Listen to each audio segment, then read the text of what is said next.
So, anywho, hey, Jimmy, let's. I got some news to talk about here. We got some things. George commented about Winds of Winter. All right, get the hype train rolling. Okay. Speaking of misery. Speaking of misery, wow. So I'll read this from Westeros. Let me share my screen here just real quick. Basically, I think it was sort of just an offhanded comment, but George said in a new interview with us from Westeros on Blue Sky, by the way, I like Blue Sky more than Twitter now. And it is in a new interview, author George R. R. Martin says he doesn't know if he'll ever finish The Winds of Winter. I am 13 years late. A lot of people are already writing obituaries for me. Oh, he'll never be finished. Maybe they're right. I don't know. I'm alive right now.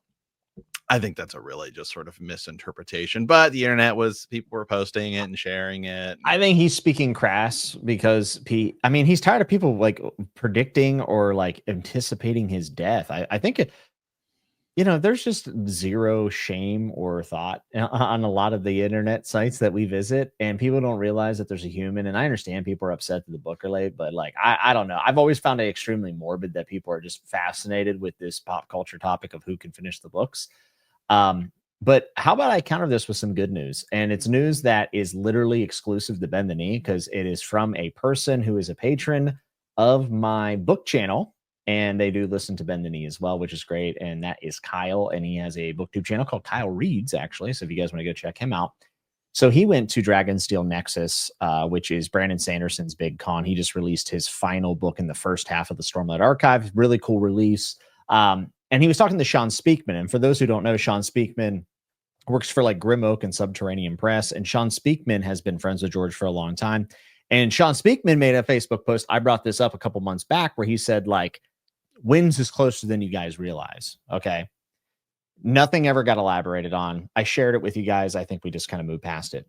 Kyle saw Sean Speakman at Dragonsteel and had a personal conversation with him. And also, Kyle, if I was supposed to share this, I apologize. But I'm going to read you this. This is the quote. Okay. And Kyle says, this is as close to Sean Speakman's exact words as I can remember.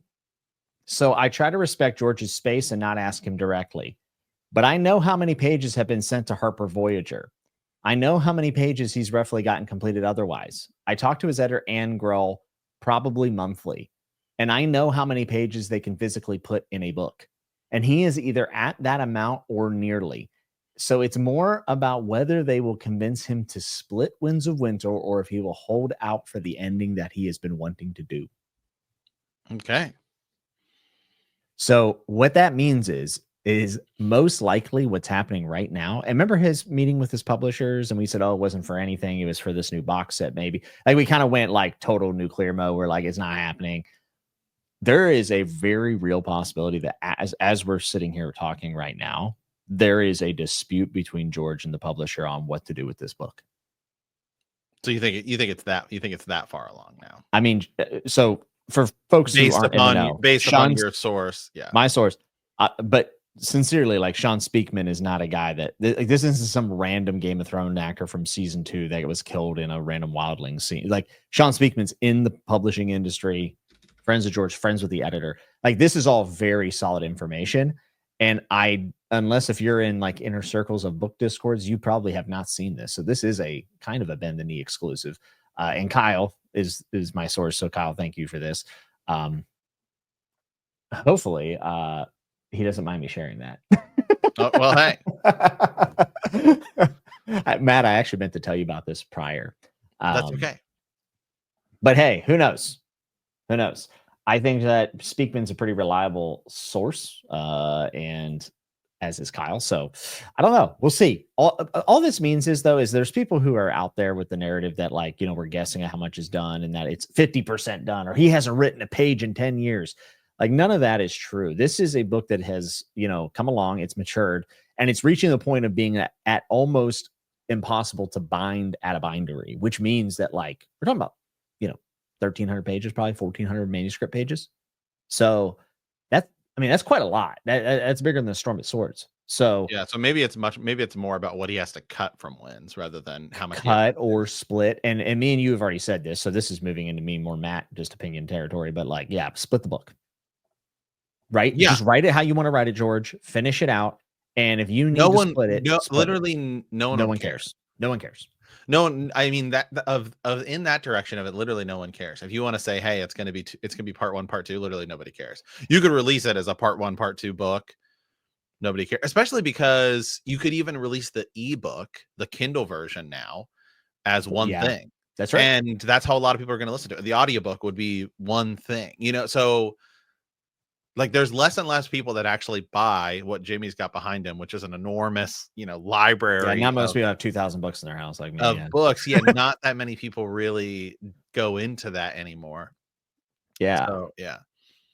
So here's my thing is like I would say, George, write the ending you want, just split the bad boy. Get off this idea that you have to have 7 books on. It's such a silly thing. He needs to let go of it.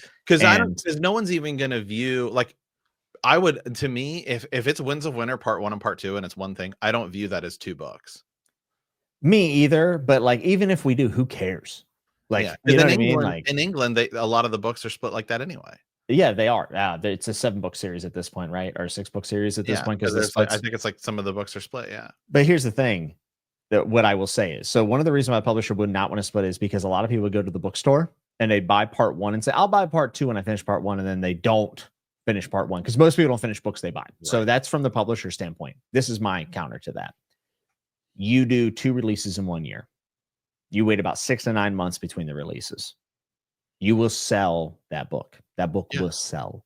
And there is, so also to a side note of people like not living in reality and being awful on the internet, there are so many people that read part 1 and be like, this is the conclusion after all these years. They're like, well, no, part 2 is coming. But people will just ignore that because it's a better like headline for them to make an IGN article saying part 1 is Winds of Winter such a so you do have to deal with that dumbness. So I can actually understand why George wants to like release like one piece of art that is finished. I get his desire, but at this point, wouldn't he just feel great if he just released a book? Like, wouldn't he I just know. feel fantastic?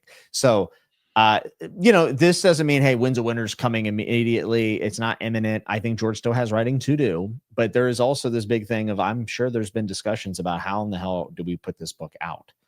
Because Brandon Sanderson's book just came out. It's about 1350 or 1325. Yeah. Well, I mean, it's there's massive. other things. There's other things too. I think people don't realize with the publishers and things like that is also like the timing of when things are going to be released, right? Like Yeah. the publishers don't want to drop. This is why you see like a little House of the little Dunkin' Egg news was kind of dropped a little bit earlier this kind of week. A little rumor, nothing is. We thought Dunkin' Egg was going to be coming early. Now they're saying it might be coming late next year.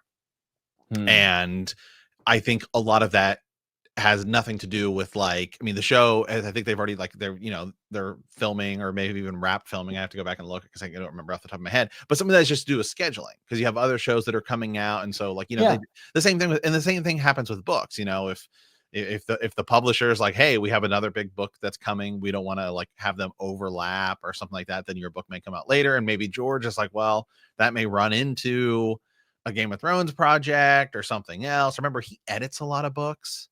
So he may have like an obligation that he feels like, well, I don't want to like overshadow this book that I'm editing. So there's a lot of that scheduling stuff that goes into this too, which I think people don't realize or think about. Yeah, and it's pretty clear that he still has writing to do and to get to the end for that sure. he wants. Yeah, But yeah, like also, if it is split, like then that is also going to take a whole series of edits, right? Like you're probably going to have some sort of watershed moment at the end of part 1, ideally. Right. Ted Williams' recent book got split, and he actually did an amazing job of splitting his 3rd book to where book 3 felt like a book. Like it didn't feel like a part 1; it felt like a book, and I thought he did a great job of that. And it was the way he ended it, which made it work. So I don't know. I actually saw this as positive news. I think George's comment is him just kind of being pissed off and probably depressed because George, is always facing his mortality because he goes online and everyone's either wishing him dead or talking about when he will be dead. I mean, it's really crazy. So I don't put too much stock into his comment. And as far as the news that I brought today from Sean Speakman and my friend Kyle is like, there's a lot more of this book done than it might appear, which is great. That to me, that's good news. Whether it gets split, I honestly don't care. Like, just get something in my hands.